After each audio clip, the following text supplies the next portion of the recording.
Congratulations! You were picked for the jury. All right. Whoa! Yay. Now what? Once jurors are selected, or empaneled, they take an oath. For a criminal case, it sounds something like this. You and each of you do solemnly swear that in the case of the state of Texas against the defendant, you will a true verdict render according to the law and the evidence. So help you God. We do. Yeah, I do. We do. And then the trial begins. In a criminal case, the victim, witnesses, or officers do not sit with the prosecutor. During the trial, both parties may make an opening statement. Then, the party bringing the case, called the plaintiff in a civil case, or the prosecution in a criminal case, will go first in presenting their side. After they have presented their witnesses and evidence, then the defense will have an opportunity to present their side of the case. Sometimes attorneys interrupt one another, or witnesses, with objections. These are procedural matters, and sometimes they may even speak to me privately at my bench, so that the jury cannot hear them. These are called sidebars, and are typically about information that the jury does not need to consider. If these conversations will take a while or require more information, I may call for a recess, so the jury can take a break. There are breaks? Sometimes, but we judges are mindful of the jury's time and will try to avoid delays when the trial clock is ticking and a jury is impaneled. If a judge calls for a recess, jurors are instructed to avoid any persons or information related to the trial. Yeah, you can't talk about the trial with anyone, not even family members or other jurors while the trial is in process.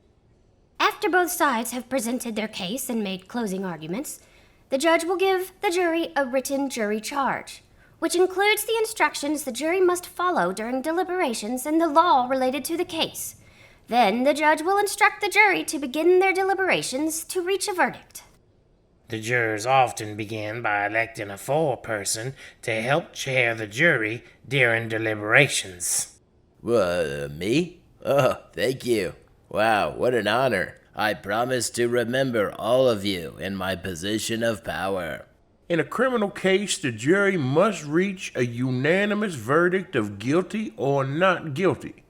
If a jury is unable to reach a verdict, it is called a hung jury, and a retrial with a new jury may be held. In some civil trials, the jury does not need to be unanimous. A simple majority may be enough to render the verdict in favor of the plaintiff or the defense. Jury verdicts hold a great amount of respect in our legal system and are viewed as a cornerstone of democracy. An appeal is a very important right. If one party appeals the jury's verdict, a panel of judges will review the case. While cases are overturned on appeal on a variety of constitutional and legal issues, appellate courts who are asked to review jury verdicts rarely depart from them if they are supported by sufficient evidence. It is crucial that the only information jurors consider is the evidence and testimony presented at the trial, because the jury is the trier of fact, meaning they will be deciding the facts of the case as well as the relevance and weight of the facts in reaching a verdict. The jury must not be influenced by any outside factors, so the jurors can't even discuss the information with each other until the end of the trial, and after the judge has given them instructions to begin their deliberations.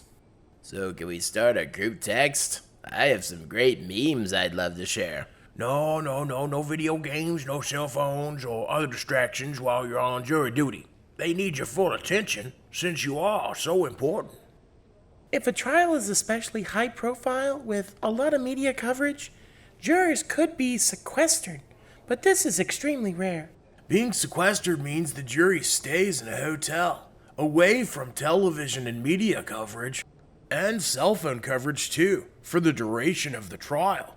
However, once the trial is over, jurors are free to discuss it with friends, family, or even media if they want. So, what did you think? That was fascinating. It's so exciting. What an honor to be part of such a cool tradition in our form of self-government. I feel so important. I know! Now you can spread the word about the success of your civic duty, an important and necessary pillar for a democratic society.